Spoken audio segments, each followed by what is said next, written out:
Bien, soy consciente del calorcito, así que voy a tratar de ser todo lo breve posible. Hace unas semanas estuve compartiendo sobre una palabra o una frase que se repite varias veces en un libro, en el libro del profeta Ageo, y esa frase es: meditad sobre vuestros caminos. ¿Cómo es nuestra vida, ¿no? Creo que es importante, ya sea que seas cristiano o no, de vez en cuando tener un tiempo de reflexión. Creo que es saludable, de reflexión sobre cómo vivimos, qué hacemos, para qué vivimos.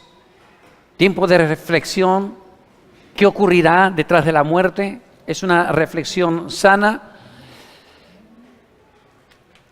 Y basándome o de alguna forma edificando sobre esas bases de nuestros caminos, me gustaría hablar de cuáles son las condiciones, cuál debe de ser las pautas de conducta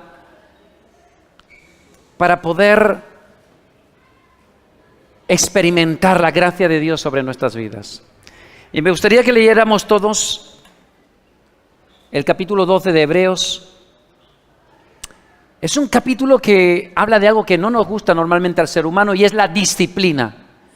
Así que ese va a ser un tema, pues, que no vamos a poder evitar. Vamos a tener que tocarlo. La disciplina. Si tú quieres que tu vida sea una vida completa, si quieres que tu vida sea una vida donde tú te puedas sentir realizado, realizada, vas a necesitar vivir una vida de disciplina, de encontrar un tiempo para cada cosa, como dijo este gran sabio llamado Salomón. Así que vamos a leer ese primer versículo del capítulo 12. Y dice así, Hebreos capítulo 12, versículo 1. Por tanto, nosotros también, teniendo en derredor nuestra tan grande nube de testigos, despojémonos de todo peso y del pecado que nos asedia, y dice, y corramos con paciencia la carrera que tenemos por delante. Así que vamos a orar en esta tarde. Vamos a pedir al Señor, al Espíritu Santo, que nos hable, que siempre será más claro que lo que yo pueda decir en esta tarde, y más efectivo. Señor, en esta tarde queremos pedirte que tú nos hables a través de tu palabra, a través de este libro sagrado, este manual de instrucciones, oh Dios, para el ser humano. Te pedimos, Señor, que podamos entender, Señor, lo que tú esperas de nosotros, cuál es nuestra parte, y que podamos vivir también disfrutando, Señor, de lo que vemos y de lo que no vemos, Señor. Podamos disfrutar de verdad de la vida y podamos alcanzar el propósito, tu proyecto para nosotros. Razón por la cual hemos nacido y estamos en este instante y en esta tarde, en este lugar. En el nombre de Jesús. Amén. Aleluya. Este primer versículo de la carta a los Hebreos, capítulo 12, nos habla de una serie de cosas que debemos de hacer. Nos habla en primer lugar, de que tenemos ejemplo. El ejemplo del que nos habla, y que voy a utilizar 3 ejemplos, 3 personajes de entre tantos que tenemos en la Biblia. Son testigos de cuán grande es Dios en la vida de alguien que decide creerle, que decide depositar su confianza. No hablo de una religión, como nos decía alguien que dio testimonio en esta tarde, porque Jesucristo no vino a establecer una religión. Jesucristo vino aquí a la tierra precisamente para que pudiéramos establecer una relación de amor entre nosotros y nuestro Creador, aquel que nos conoce bien y aquel que decidió que tú y yo existiéramos, y aquel que proyectó planes para tu vida, que quizás todavía no hayas descubierto, pero que podrás descubrir en la medida en que vivas al estilo de personas como las que voy a estar nombrando en esta tarde. Hay 3 personas que me gustaría utilizar de ejemplo para después ir viendo las condiciones de vida o las características que se revelaron en sus vidas. Y antes de seguir adelante, la pregunta del millón: ¿por qué hablar de la Biblia? ¿Por qué la Biblia y siempre la Biblia? ¿Por qué no hablamos del Corán? ¿Acaso no podemos encontrar sabiduría en el libro de Buda, de Confucio, de los mayas? Bueno, quiero, de una forma muy rápida, porque no hay tiempo, y tenemos tiempo no, pero calor tenemos mucho. Entonces, recordarte que el libro de la Biblia es el libro más vendido en la historia de la humanidad, con diferencia, con amplísima diferencia. Quizás alguno esté pensando, sí, pero también es el libro con el que más se ha negociado. Bueno, me parece bien.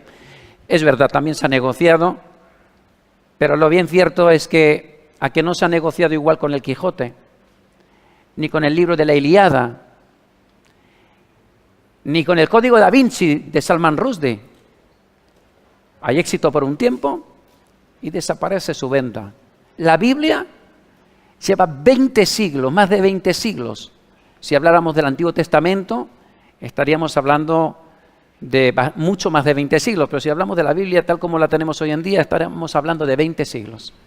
20 siglos donde sigue siendo el libro básico, principal en la vida de miles de millones de personas.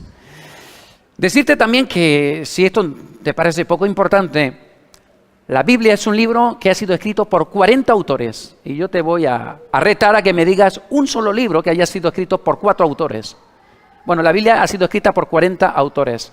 Además de escribirse por 40 autores, lo han hecho durante 1600 años.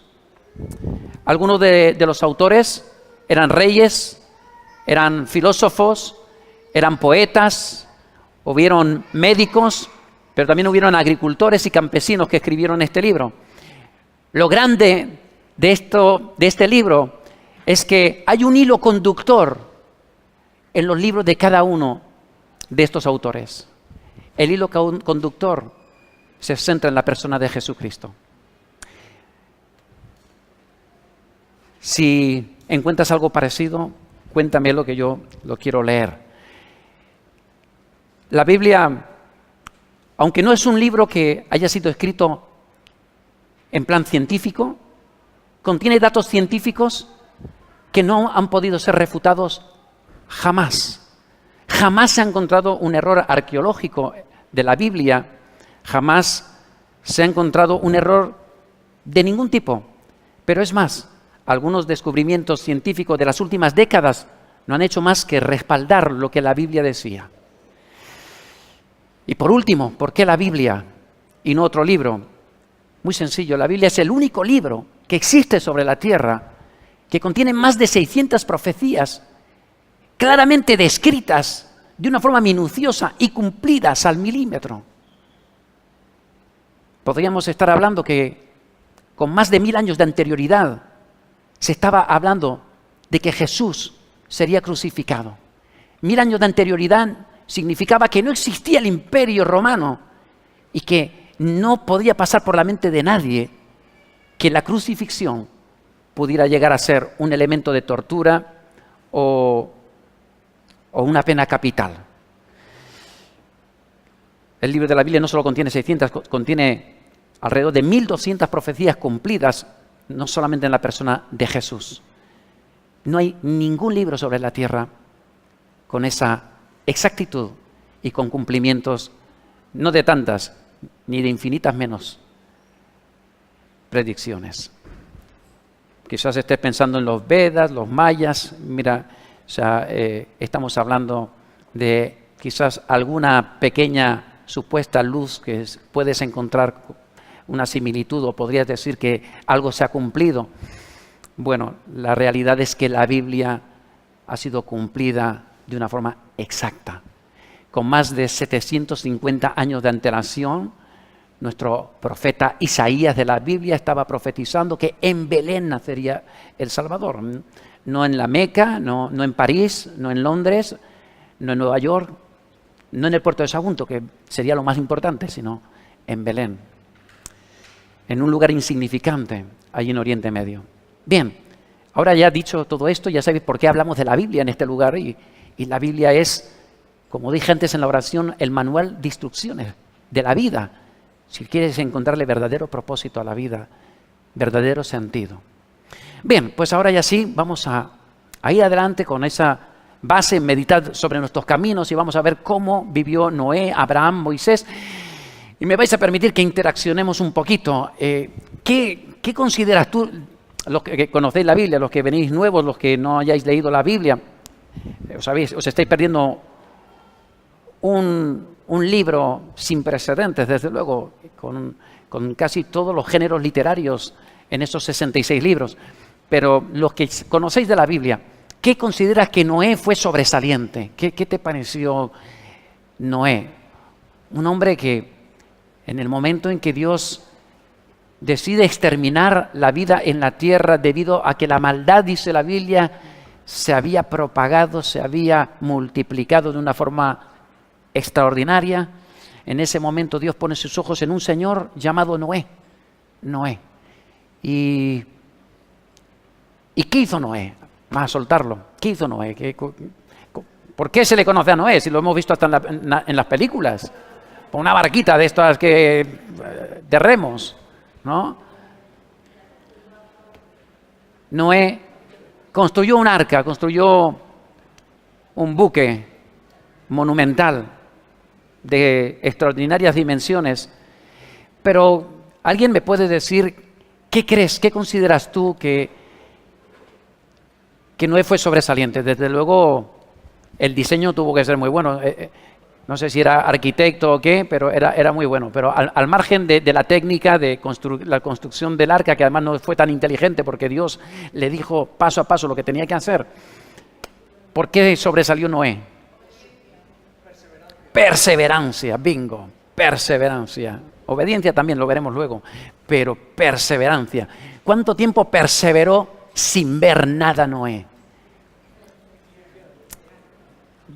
¿Por cuánto, María del Campo? Habla fuerte, ahora puedes hablar fuerte, solo ahora. 100 años, por 100 años. Noé está construyendo un buque, una nave, cuando no se conocía la lluvia. Estaba construyendo un buque que le costó 100 años construir, debido a sus dimensiones. Yo supongo que con la burla de todo el mundo que le rodeaba. Noé, ¿qué estás haciendo? Pues mira, estaba aburrido y estoy haciendo un barquito. ¿Un barco qué es? Pues un barco es una nave que flota. ¿Pero dónde lo vas a meter? Si además a menos de 400 kilómetros no había mar siquiera. Y cuando Noé explicara que un día iba a ponerse a llover torrencialmente y que el que no estuviera dentro iba a morir ahogado, no puedo ni imaginarme las burlas y las risas de la gente, hablando de un fenómeno meteorológico desconocido. Pero Noé, R que R, cada día se levantaba, cogía sus clavitos y decía: Señor, voy a seguir construyendo para el día que empieces a mandar tu agua. Yo no sé realmente qué se decía, ¿no? Ni sé lo que le diría a sus hijos, que con 100 años que costó la embarcación, pues vio crecer a sus hijos. Y sus hijos al principio, cuando un niño es pequeño, ¿verdad?, hace lo que ve hacer al padre y se pondría. Pero llegaría un momento que diría: bueno, papá, ¿y para qué hacemos esto? Y hasta los niños, yo me imagino, se morirían de la risa del padre. Pero papá, ¿quién te dijo esto? Dios, hijo, Dios. ¿Y Dios dónde está? ¿Y cómo te habla Dios? Yo qué sé. 100 años. Abraham Abraham, dice la Biblia, que creyó a Dios. Quizás la proeza más grande fue su perseverancia también, no sé si al nivel de Noé, pero de entre su comodidad, de repente escucha una voz que él entiende que es de Dios. Yo estoy seguro que si tú escuchas algún día la voz de Dios, vas a saber que es Dios quien te está hablando. No va a tener que hacer ninguna presentación. Y de repente le dice, deja la tierra de tu padre y ves a la tierra donde te mostraré. Y ni corto ni perezoso va y lo hace. Increíble. Un hombre que está dispuesto a creer a Dios. ¿Qué de sobresaliente tendría Moisés? Y que lo relata la carta a los hebreos. Moisés no le dio valor al dinero. Moisés no le importó el ser como si fuera el hijo de Faraón. No le importó el poder. No fue un hombre de ambición.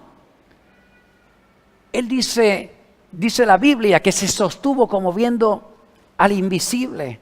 No temió la ira del rey, no temió la ira de Faraón, sino que se dispuso a obedecer a Dios. Pero si yo tengo que ver una característica general de estos hombres, y podríamos ver mujeres y otros hombres de la Biblia, vemos que siguieron a Dios. Y esta es la frase, esta es la condición. Sin condición, sin condicionantes. No vemos a Noé poniéndole a Dios condiciones. No vemos a Noé cumpliendo el sueño de su vida. No vemos a Noé invirtiendo en negocios o sembrando cosas en su tierra. No le pone condiciones a Dios. Dios le habla y él se dedica en cuerpo y alma a la construcción del arca. Abraham no le puso condiciones a Dios y le dijo, por lo menos cuéntame en el mapa dime la latitud y la longitud para saber por dónde tengo que caminar. No, sal de tu tierra y de tu parentela. No hubieron más condiciones. No le dijo, oye, que esté cerca del Tigris, del Éufrates o de cualquier riachuelo, que antiguamente las poblaciones se formaban cerca de los ríos. Vemos a Moisés que se marcha y que cuando vuelve ya como ese líder de Dios, después de 80 años donde Dios trabajó su carácter, él no le pone condiciones a Dios y se convierte en el hombre más humilde de la tierra. ¿Qué cambio hay en las vidas de Noé, Abraham y Moisés? La segunda condición, o la segunda característica de estos tres personajes es confianza ciega. Noé no se para a pensar si flotará o si no flotará. Noé no se para a pensar si Dios cumplirá o no cumplirá. No hay en él doblez, no hay en él, ¿cómo se diría? No se pone a opinar sobre lo que hará o dejará de hacer Dios. Cree las palabras de Dios y lo demuestra con acción. Abraham ofrece a Isaac. Confianza ciega. Sobre todo si tenemos en cuenta que Isaac era el resultado de la promesa de Dios. Dios le dijo que tendría una descendencia como los granos de arena que hay en una playa, como las estrellas del cielo. Y eso solo podía ocurrir a través de Isaac. Pero cuando ya tiene 10 años, Dios le pide, entrégamelo. Y él tiene una confianza ciega en Dios. Con Moisés tuvo que estar 40 años de peregrinaje creyendo que Dios cumpliría su promesa de darles la tierra de Canaán. Y yo te pregunto en esta tarde, ¿vives en tu relación con Dios sin condiciones? Hay algunos que dicen, no, pero es que Dios me prometió. Vives sin condiciones con Dios. Ni promesas ni historias. Vives sin condiciones. Vives con una fe ciega. Los resultados de estos hombres es que vemos ese propósito cumplido en sus vidas. Otra característica, la tercera característica, vemos en ellos que hay decisiones firmes y permanentes, sin alteraciones, sin fluctuaciones, sin hoy estoy en el cielo y mañana estoy hundido en el fango. Noé no retrocedió ni un milímetro en su encomienda, no bajó la guardia, siguió construyendo hasta el final y cuando escuchó la voz de mete los animales, los metió, se metió y la puerta fue cerrada por Dios. No hubo tiempo para perderlo. Abraham anduvo como extranjero, creyendo que sería un día padre de multitudes. Él tomó la decisión de que viviría eso, de que lo experimentaría. Y comenzó esa promesa a través de su hijo Isaac. Moisés se vio en encrucijadas tantas veces al conducir al pueblo. La primera encrucijada, el pueblo de Egipto, los guerreros venían a sus espaldas y ellos enfrentaban el Mar Rojo. Esa fue la primera. Pero ¿cuántas veces se encontró con un pueblo terco, con un pueblo incapaz de creer, con un pueblo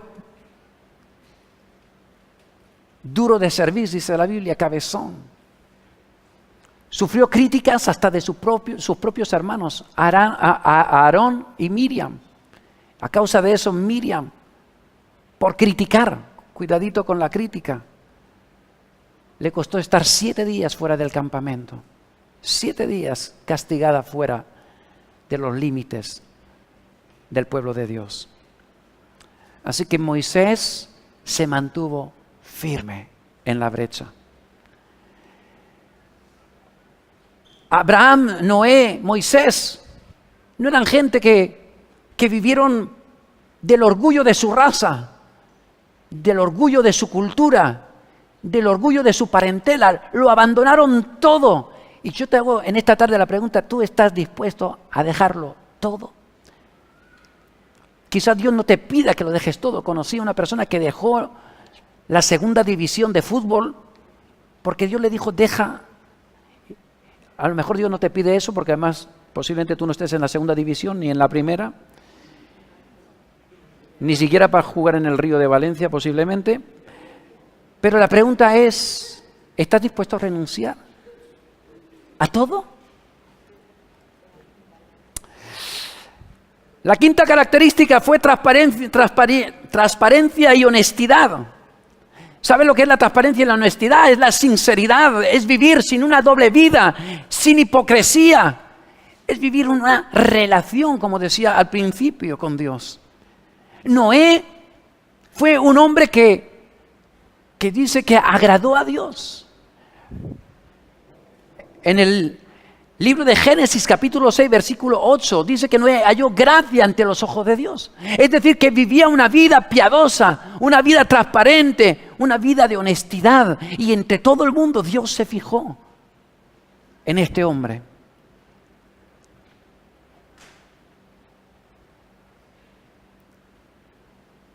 Vivió haciendo el arca, pero haciendo del arca el monumento de su fe en Dios.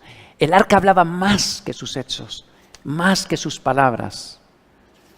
Y vemos cómo hay transparencia en las vidas de Abraham y de Moisés, con fallos, pero con vidas que reconocieron sus errores y rectificaron. La sexta característica sería la tenacidad en el servicio. La tenacidad. Esto no lo suelto, me lo diste, Señor, y quiero sacar oro, petróleo de este pedazo de piedra. Noé usó de tenacidad por 100 años. Abraham se pasó la vida como extranjero para que un día con Moisés llegaran a esa misma tierra, pero se convirtieran en habitantes con propia identidad, con propia tierra. Moisés fue una lucha incansable de 40 años. Fue tenaz, persistente, se mantuvo como viendo al invisible. La séptima y penúltima característica es la integridad, que tendría que ver con la transparencia y la honestidad. Dice, hay una pregunta en el Salmo 15, dice, ¿quién morará en tu santo monte? Y se responde en el versículo 2, el limpio de manos, el íntegro, el que no critica, el que no tiene un pie aquí y otro allí, el que no hace mal ni admite el reproche de otros hacia otros, el que vive para agradar a aquel que lo reclutó como soldado. Esa es una persona íntegra. Esa es característica de Noé, de Abraham, de Moisés y de tantos hombres y mujeres de la Biblia. Íntegro es aquel que sabe vivir contra la corriente, como a veces se ha hablado del Salmón, mostrándose intransigente con el pecado y con la carnalidad. Romanos 8:1 nos recuerda que no hay condenación para los que estamos en Cristo, pero los que no andamos conforme a la carne, sino conforme al Espíritu. Y la última característica es la obediencia y la disciplina. Y volvemos a nuestro texto de inicio. Dice el versículo 7, si soportáis la disciplina, Dios os trata como a hijos. El versículo 11 yo lo aprendí estando en la comunidad de rehabilitación, no rehabilitándome yo, que podría haber sido así, pero no era así la cosa. Pero era un lugar donde necesariamente hacía falta de disciplina. Normalmente en las comunidades de rehabilitación es algo muy necesario, pero yo creo que lo necesitamos todo ser humano. Y dice, es verdad que ninguna disciplina al presente parece ser causa de gozo, sino de tristeza, pero escucha, la disciplina trae fruto de justicia de Dios en tu vida. Pero hay que ejercitarse.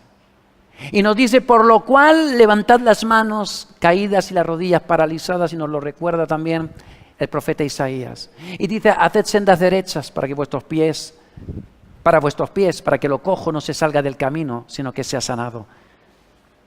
Seguid la paz con todos y la santidad, sin la cual nadie verá al Señor. Obediencia y disciplina. ¿Obediencia a quién?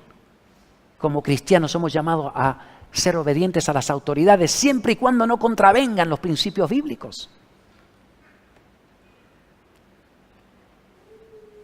Así que debemos de ser leales al Estado, a las leyes. Debemos de obedecer a las fuerzas del orden, a las policías, las distintas policías. Debemos de obedecer a nuestros padres. Debemos de obedecer a nuestros profesores, a nuestros instructores. Debemos de obedecer a nuestros pastores, a nuestros líderes.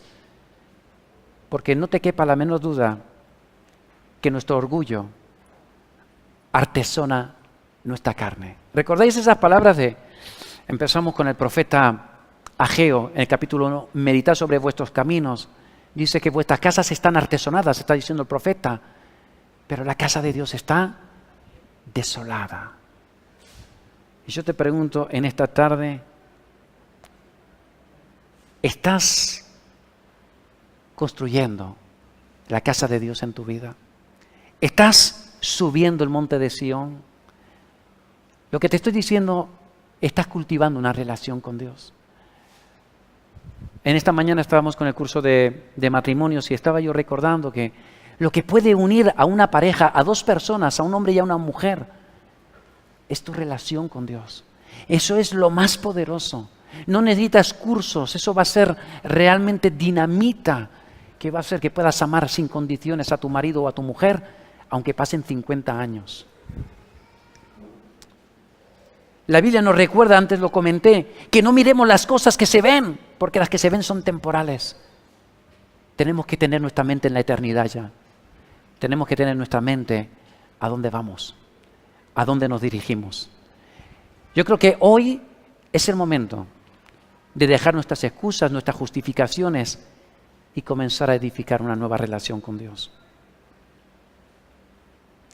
Y en esta tarde me gustaría leeros unos últimos textos de la Biblia, porque creo que Dios quiere animar a algunos de la iglesia que lo están haciendo muy bien, que están viviendo vidas de integridad, de honestidad, vidas de obediencia, de disciplina. Dice Isaías 12:6, regocíjate y canta, oh moradora de Sión. ¿Tú eres esa moradora de Sión? Te lo pregunto, no lo sé.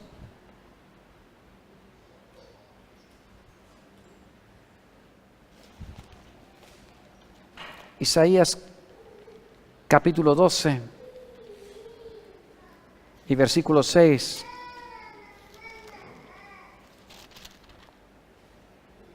Dice, porque grande es en medio de ti el Santo de Israel.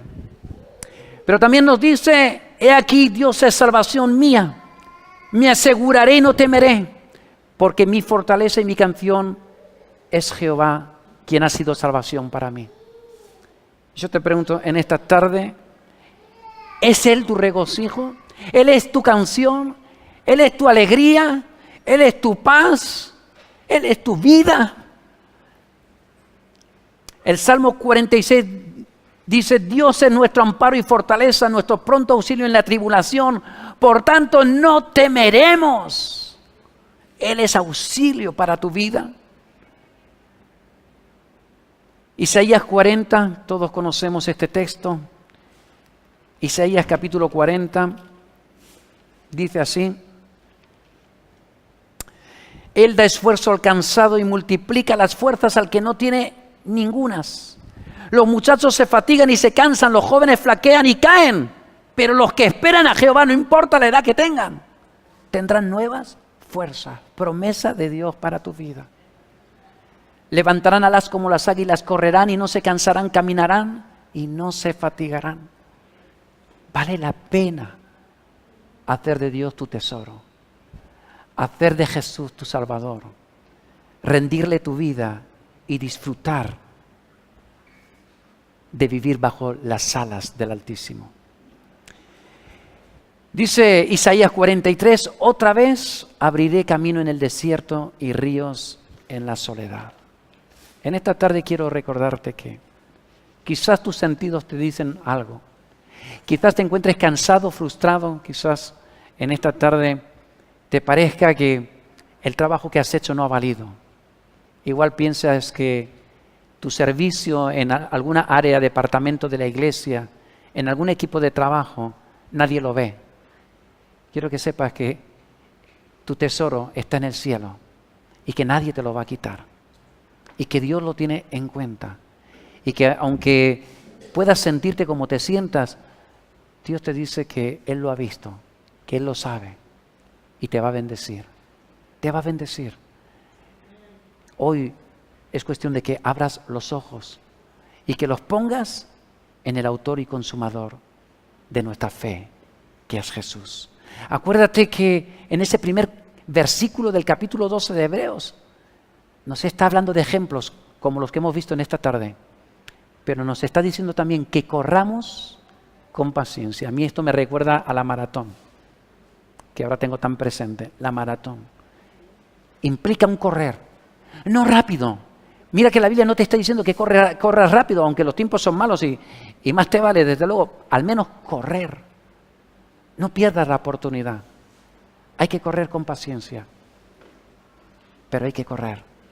Es tiempo de entregarle tu vida a Jesús y vivir para Él lo que Dios haya determinado de vida, el tiempo que Dios haya determinado de vida para ti. Hoy es tiempo de tomar decisiones. Hoy es tiempo de vivir como vivieron Noé, Abraham y Moisés. Es tiempo de vivir en obediencia a su palabra. Ojalá que esta palabra te haga reflexionar y tomes decisiones que te servirán para hoy, para mañana, para el mes que viene y por la eternidad. Que Dios te bendiga.